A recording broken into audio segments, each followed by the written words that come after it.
நெல்லையின் வீட்டின் மீது அடையாளம் தெரியாத நபர்கள் பெட்ரோல் கொண்டு வீசியுள்ளனர். அந்த சிசிடிவி காட்சி வெளியாகியிருக்கிறது. விவரங்களோடு செய்தியாளர் மருதுபாண்டி இணைந்திருக்கிறார். என்ன நடந்தது மருதுபாண்டி? திருநெல்வேலி மாவட்டம் பாப்பாக்குடி அருகே இருக்கக்கூடிய பள்ளக்கால் புதுக்குடியை சேர்ந்தவர் மைதீன் என்பவர் தன் குடும்பத்தோடு அதே பகுதியில் வசித்து வருகிறார். இந்த நிலையில் நேற்று இரவு வீட்டில் அவர் இருக்கும் பொழுது அங்கு வந்த 7 பேர் கொண்ட மர்ம கும்பலானது அவர் வீட்டை தட்டி அவரிடம் பேச வேண்டும் என தொடர்ந்து அழைத்திருக்கிறது. ஆனால் அவர் வீட்டை பூட்டிக் கொண்டு வெளியே வர மறுத்த காரணத்தால் தொடர்ந்து அவர் வீட்டை சரமாரியாக தாக்கிவிட்டு வீட்டின் மீது பெட்ரோல் கொண்டு வீசியிருக்கிறது. இது தொடர்பாக அந்த வழியாக வந்த மற்றொரு இளைஞர்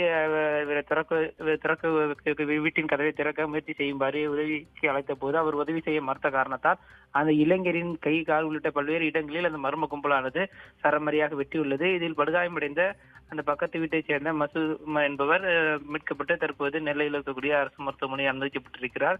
மேலும் பெட்ரோல் கொண்டு வீசப்பட்டனால் வீட்டின் முன்பகுதியாக இருக்கக்கூடிய கதவு, ஜன்னல் உள்ளிட்ட பல்வேறு இடங்கள் சேதமடைந்திருக்கிறது. இந்த சம்பவம் குறித்து பாப்பாக்குடி காவல்துறையினருக்கு தகவலானது கொடுக்கப்பட்டிருந்த நிலையில் சம்பவ இடத்திற்கு வந்த காவல்துறையினர் அந்த பகுதியில் இருக்கக்கூடிய சிசிடிவி கேமரா காட்சிகளை கைப்பற்றி விசாரணை என்பது மேற்கொண்டு வருகிறார்கள். முதல் கட்டமாக 2 இருசக்கர வாகனத்தில் வந்த 7 பேர் கொண்ட மர்ம கும்பலானது இந்த சம்பவத்தில் ஈடுபட்டது தெரிய வந்தது.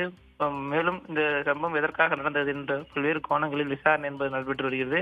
ஏற்கனவே அந்த பகுதியில் ஒரு கொலை சம்பவம் நடந்ததாகவும் அந்த கொலை சம்பவத்திற்கான முன்னுரிதம் காரணமாக இந்த சம்பவம் நடந்திருக்கலாம் என முதற்கட்ட தகவலானது வெளியாகி இருக்கிறது. மேலும் அந்த சிசிடிவி காட்சியில் இருப்பது சிறார்கள் என்பது தெரிய வந்ததும் முதற்கட்டமாக தெரிய வந்திருக்கிறது. தொடர்ந்து காவல்துறையினர் அடுத்தடுத்த இடங்களில் இருக்கக்கூடிய சிசிடிவி கேமரா காட்சிகளை கைப்பற்றி தொடர்ந்து விசாரணை என்பது மேற்கொண்டு வருகிறார்கள். குற்றவாளிகளை கைது செய்த பிறகுதான் சம்பவம் எதற்காக நடந்தது என்ற உண்மையான விவரங்கள் என்பது தெரிய வரும். தகவல்களுக்கு நன்றி மருதுபாண்டி.